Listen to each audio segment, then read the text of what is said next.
Now, what are 3 things? Why would she do that? Like, she know I got this cute, like, C cup, and she got these double. What you call mosquito No. No. First of all, I don't have nipples for mosquito bugs. These are mini chocolate chips, boo.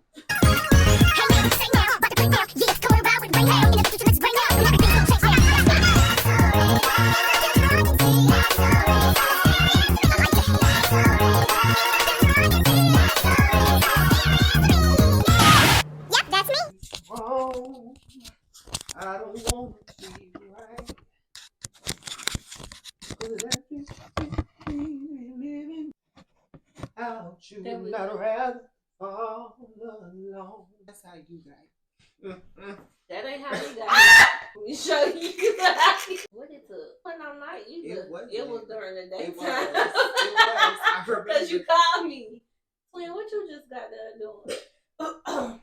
Was it using the head that God gave? Well, that's the head you gave. You put it to good use. Oh, bye. Welcome back, everybody. It's Wterfiji, your favorite spiritual auntie. How are you doing today, beautiful people? And I have my lovely twin. I know y'all hear me talk about this woman all the time. But twin, go ahead and let these people know who you are. I am me. I am a mother. No, on a serious note. Okay. I am a... What you call it? I'm a massage therapist. I am a stretch therapist. Did I say mother? Very much in tune with myself and what's going on in the world. Now, twin, I have some questions for you here. My first question for you is, when was the first moment that you realized that we were twins? Like, this connection here is... Here to stay? Yeah. Okay. When I was training you at KIYE, we worked on the KIYE permanent pay account, and I was on that phone clowning with that lady. The lady with the wheelchair? Yeah. I was clowning with her, like I wasn't talking about her, but you got like my dark sense of humor. Like, I'm just trying to keep you on this phone because it's almost lunchtime, number 1. And number 2, I want to really help you. But you was like cool with it. Yeah. And then how you had checked Miss Mary. When was the first moment that I upset you? It would have had to be after the funeral. Just like, it was like you was handling me how I would have been, how I could have tolerated to be handled if I wasn't going through that.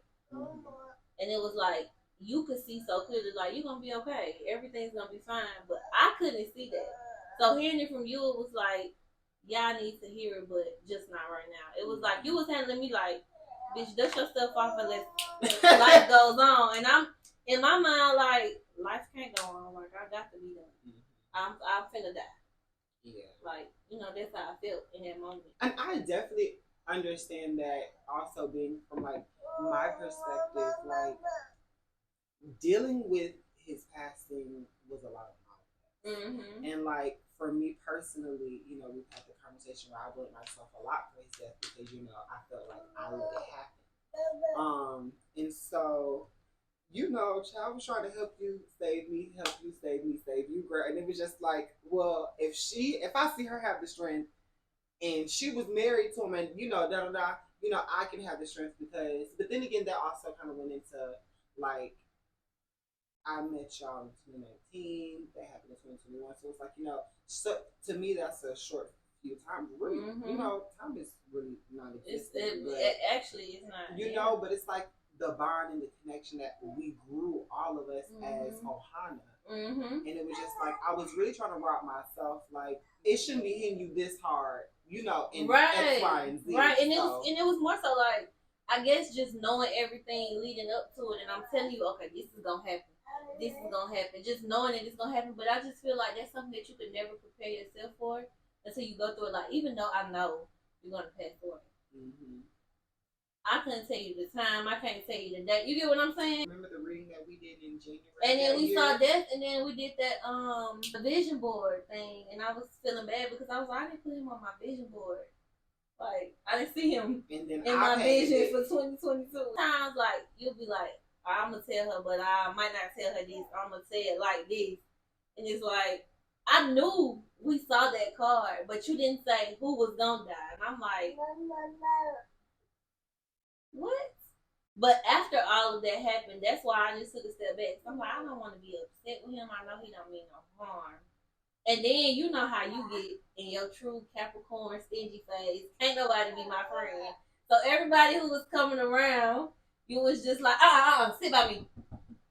Come over here right here. She don't need that. And I'm just like, why is he being so abrasive? Then I took a step back and looked at it. I'm like, he's just protecting me. Like, it was like you wanted me in this shield. Like, I don't want nobody to bother her. I don't want nobody to say the wrong thing to upset her. So it's like, once I was able to, like, calm my emotions and have a clear head, I was able to see where you were coming from. And you didn't mean any harm by, what you were doing. You were really trying to help. You know what I'm saying? And then just all the stuff you did, I remember everything. You coming by doing the gingerbread house with Zahiri for Halloween. What? Like, shit, picking her up from school the day it happened. Like, you know what I'm saying? Just really getting her ready for bed. Cleaning the house up from the feds.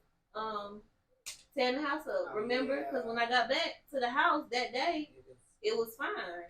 So it's just like, all of that stuff. I don't know if I ever said thank you for that stuff because I was still upset in the moment, but I really appreciate it. My cousins, family, like, you know what I'm saying? Nobody did what I needed. They did what they thought I needed. But that's what happens, when you're a twin, you have that twin connection. And you instinct, it's like, okay, she gonna need this. Whether or not she's saying she want it right now, she might not accept it, she gonna need it. And that's, yeah, absolutely, because when I sat back and I thought about it, I'm like, he really did everything I needed. I couldn't verbalize to say, everybody like, what you need? You need what you want. I don't know. I don't even know what's going on in my head. The only thing that brought me to reality was seeing Zahiri. That was it. All day was a blur. Every week was a blur until I saw her. I'm like, okay, this is life. I can do this. What was that like for you? What is your process? What was your process and your take on releasing a connection of somebody of not only longevity that you had, but the love and the depth that you guys shared and was getting to? Because I remember y'all were growing as a unit. Mm-hmm. So what was your process like? The letting go process was really just, honestly, when leaving out the hospital and staying there to see them try to resuscitate him and save him and all of that, you're gonna put in a tag like, this trigger warning. I guess it's different if somebody just dies tragically, like car accident, was sick or something like that. That's kind of different than somebody committing suicide. So I'm saying, nobody knows that. I get into that. Nobody knows the real because I didn't get nobody else close. I'm sorry if you're just not finding that out. 9 times out of 10, suicide is a little bit premeditated. The way that I released it was out of my control. It was nothing that I could do that could have changed him making that decision. Because I tried. I tried to have a conversation. It was nothing I could do to make him change his mind. And then when I came out the hospital, like for about 2 weeks, remember, all I could do was just walk. And as I'm walking, I'm just realizing, like, literally, time is keeping going. Days keep passing by. Even the people who you would think would be affected by it, their life literally keeps going. We're not their life. Even though that was my life and my daughter's life, that wasn't everybody's life. So their life did not stop. It kept going. And having a young child, though she didn't understand the impact, she misses his presence, physical. She doesn't understand everything that came with it. And she helped me see, like, just because that happened, everything is going to keep going. Nothing is going to just stop because he passed away. It might be complex for some people, but as simple as that is, that's really what it was, is that life keeps going, so you keep going. You're going to have the moments where you thinking back. Memories going to put you into depression. But what did y'all make? What type of impact did they have on your life? And a lot of people, when they're in relationships or shit, even with parents, you got to still have your own identity with the people that you love. And if you lose that, of course you lose yourself. That's why people who lose their partners and they like 60, 70 something, they die shortly after. Because all they had was each other. They didn't have no separate. But you have to be a human, an individual first. Who am I without you? Right. And it's not saying that I don't want to be with you or that I'm afraid that I'm going to lose you. No, but you still are you. You still are whole without them. A lot of people I don't think they really dig into that in a relationship. It's like, what are we? What do we do? Like, no, what do you do? Who are you? What type of quality time do you spend with yourself? What type of things do you like to do outside of that person? And I can say, like, for the longest, in the beginning of our relationship, I didn't really know that because we were so young. I met him in 8th grade. By the time we got married in 2016, we had been on and off dating for 10 years. Even though I was only 23, about to be 24, that's still young as hell. Then by the time he passed, we was on 5 years married, 15 years together. Like, that's and in that time I had to teach myself, because I didn't see, marriage look like this. I didn't have a good example of marriage and love. And you get what I'm saying? I had to teach myself, like, no, it's okay to go date yourself. Not we going on a date. Go date yourself. You go, not with no friends, not nobody else. You need to stay present, and life goes on. Everything around you is going to keep revolving. It's up to you to keep going with it. I want to know, when did you realize that we were in sync? Like, you was my twin. Like, ain't no trading. Ooh, it was right after I had my recoming into who I was spiritually. Because the first time I had met you, I want to say I literally was just bored. So me and Siren still together. COVID, because literally after my whole 1-2, my spiritual awakening and me coming back into who I was as a seer, as a healer. Because you was asking me questions like, do this sound crazy? I'm like, no. I literally called you the day after it happened, and I just kept hearing like my grandma telling me, like, "Oh, Maya." I'm like, I don't really know this lady for real. She's gonna think I'm crazy, like, just because like she don't know me. Like, that'd be my thing. I'm a Capricorn. Nobody knows me, which then moved into like us. Whenever we read people together, like when we read Diamond, they can't fake it. For me, that was when the bond had first started. Like, okay, I really, we was like just saying it to each other. When I stood on that, you remember Hellcat? Yes. Speaking of Hellcat, I will nickname. Please don't pull up the message. When I was with Hellcat and I got home at like 11 a.m. that morning, and you called me as soon as I got dropped off in my Uber. Hey, twin. So today's Thursday. What time you coming over here? Okay, twin. One more thing. What's up? What was you doing last night between the hours of 2:13 a.m. and about 5:30 a.m.? I gagged so bad when she asked me that question. I was in there doing God knows what. That's what I was doing. After that, other things just started happening to where we were in sync, to where I would say like, well, what is my twin doing? And you'll call me like, twin, why I just saw this gray cloud hovering over me. And the gray cloud was me peeking at you, seeing what you was doing the whole time. Like, just fun stuff like that. Like, it became fun to me. It was like, just like testing the depths of our connection to see how connected we really were. And by those things, that's how I knew at me. And then when was the first time I made you upset? As you say, you don't get upset easy, but you do. I get agitated with like things that don't make sense. I'm not gonna lie to you.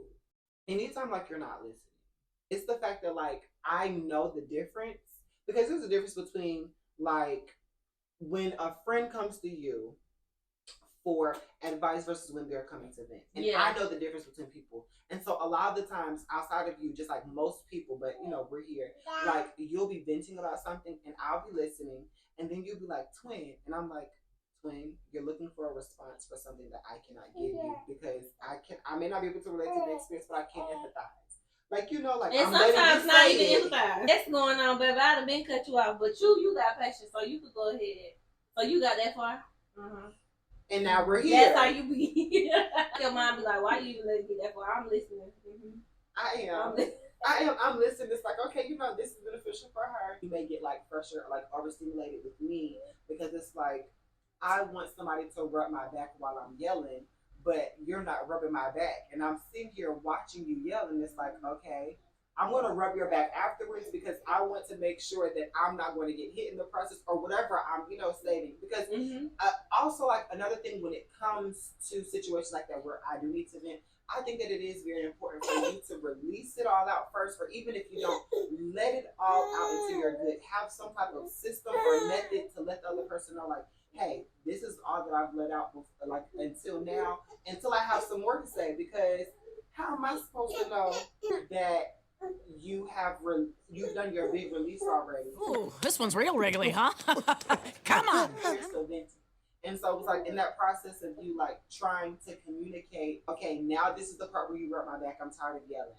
That part can be a little mixy, but then, just a little, TLC, patience. That's the only thing I can really think of, because you don't really make me upset outside of that. Like, I don't, and even like if you do like our brush off, I'm like, child, she's feeling her emotions right now. I don't blame her. I'm like the next thing.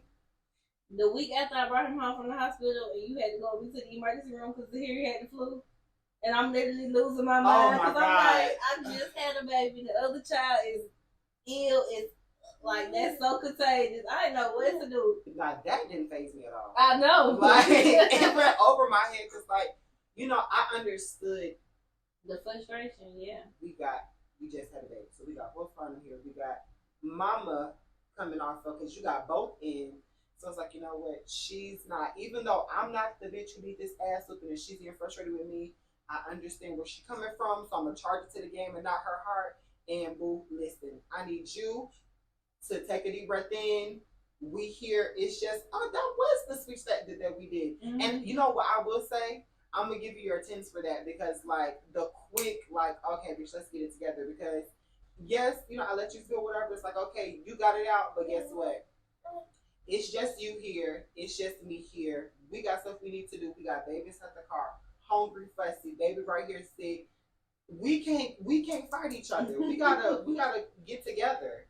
And I loved that you snapped it all together and we was able to move as a unit, especially because like that was the same day that like I realized that like I got blocked. And so like I was already feeling emotional. And so I just was like, you know what? I'm not gonna let that, even though I'm upset with that, put that on you. And I'll just let me reassess the situation and move forward. What is your favorite thing about me? Confidence.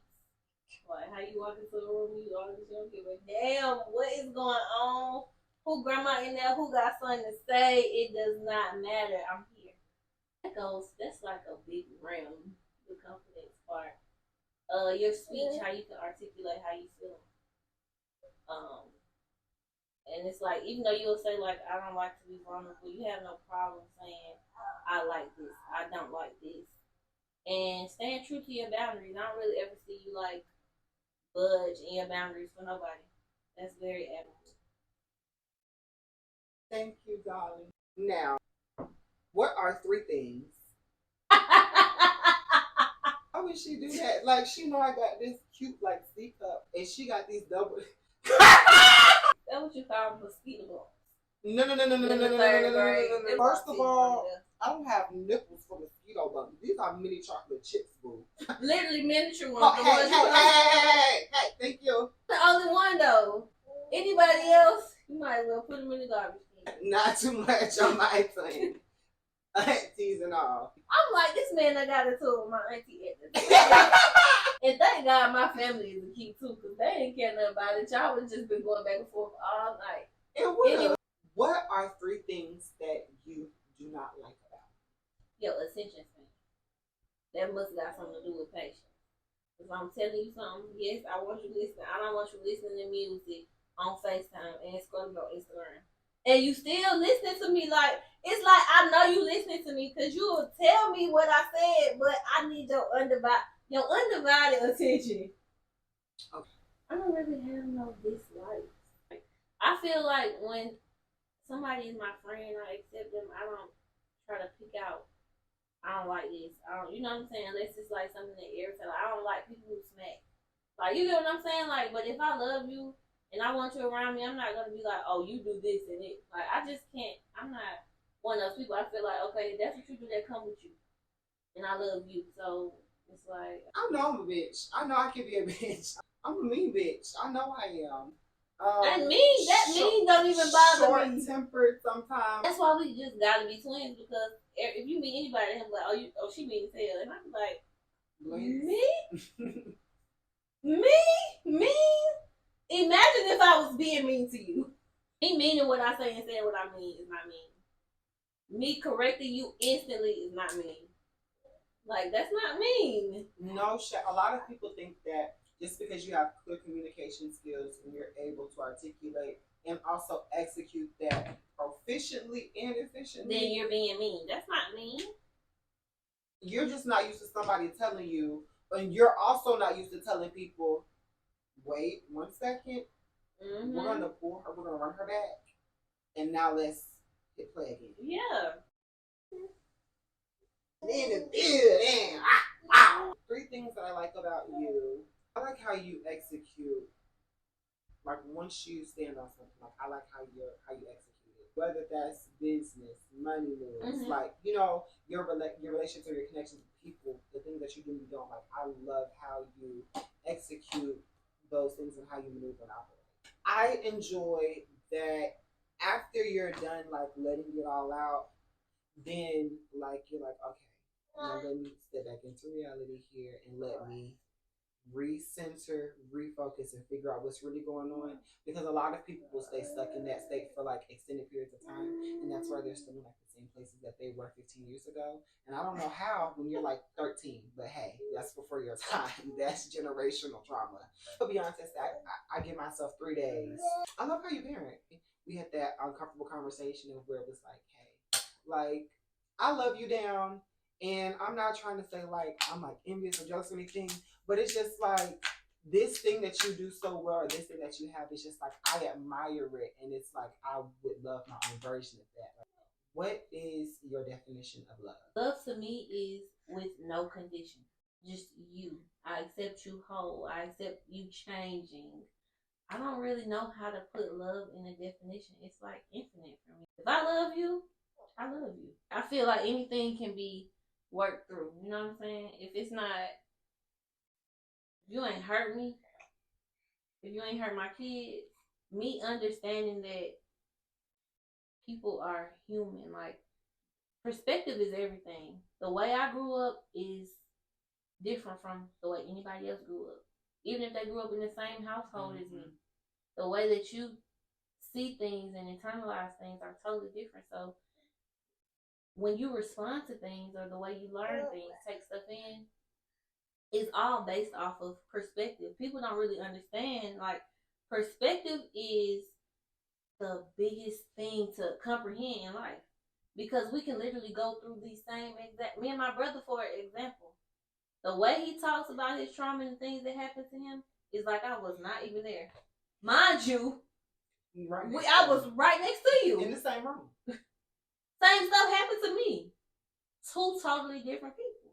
And so once people realize that, I think it makes it a little bit easier to love. Like, even when you're talking about like relationships and relationship problems, like, be the best thing for somebody, but they don't even know how to get outside of their ego or themselves to understand your perspective. Or you could be telling them the same things that they're trying to tell you, but y'all delivery and what y'all are saying is totally different because of how you view it. So I think love is just infinite with no conditions. Like, it's so pure. It's like you can't change that. I can't say, oh, I love you, but I don't want to be around you.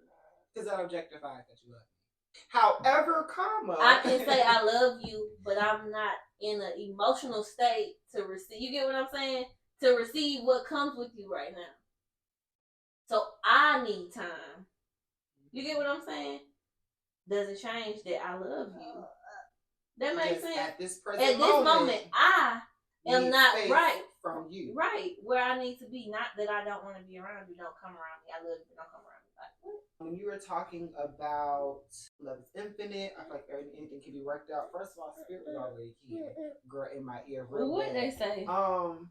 Take it from my leave me alone. First thing that definitely was said was like, but at which point do you walk away? How do you know? How do you know when someone loves you versus when love is coming from like ego, as some people may say, like possession? Because a lot of people are in possession of each other. They're not really in love. Right. I feel like a lot of people love based off of how they know how to. When somebody takes that extra step to love you how you need to be or what you've shown them, not to change you, but you may love like this. But instead of you coming in and just saying, hey, and giving me a hug, I don't need a hug, I need a kiss on my forehead. Like, you get what I'm saying? Like, showing them and them really comprehending, oh, I love you enough, or I love you more than enough to love you how you need me to love you. Not just love you and give you what I think this is. It'll never work like that. And vice versa. Just being with anybody in a relationship and friendships, it's an experience.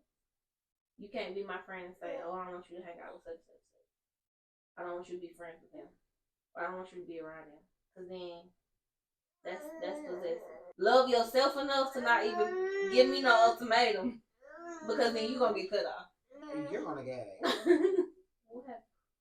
That's the ultimatum. Oh. You're going to gag. In some relationships, you can be with your partner or your person around your friends. In some relationships, you can not be. Y'all just gotta be together, and but that goes back into you knowing what you do together and having your own life separate and still be in a relationship. A lot of these niggas nowadays be possessive. Everybody now they on the wave of doing the work, recovering. So I feel like our parents that was born in the 60s and 70s, they fucked us up with how they taught us how to love, what life looked like. Because now we're redoing it. What relationships look like back then is not what they look like now. Survival. You get what I'm saying? People feel like, oh, because you're married, we gotta stay together. I gotta let you punch me in my forehead. And not necessarily saying everybody gets punched in the forehead. But yeah, let's be real. Right. But so that was what I was saying. Like, me and Chevy wouldn't have been together that long had I not learned that. When you married, you stay with this person. That piggybacks on me saying love with no conditions. When you feel like you're crossing that boundary, like the boundary that I'll never let nobody talk to me like that, but you let them do it. You went past your boundary for them. That's it. You get what I'm saying? What's on the one time? You ain't never finna put your hands on me, so that ain't even a thought. Oh, that's your friend. I ain't like this. You need to stop talking to him. Like, no. You was my friend too. Nobody tell me stop talking to me. And they probably should have. When you start budging on your boundaries, why? If you wouldn't tolerate this and this is what you do not like, don't budge just because you love somebody. Right. And even if you can take what I'm dishing out and you, we got two different levels I'm gonna let you know what I won't do. We got two different levels of acceptance, patience, baby. You might take all that. I don't give a damn.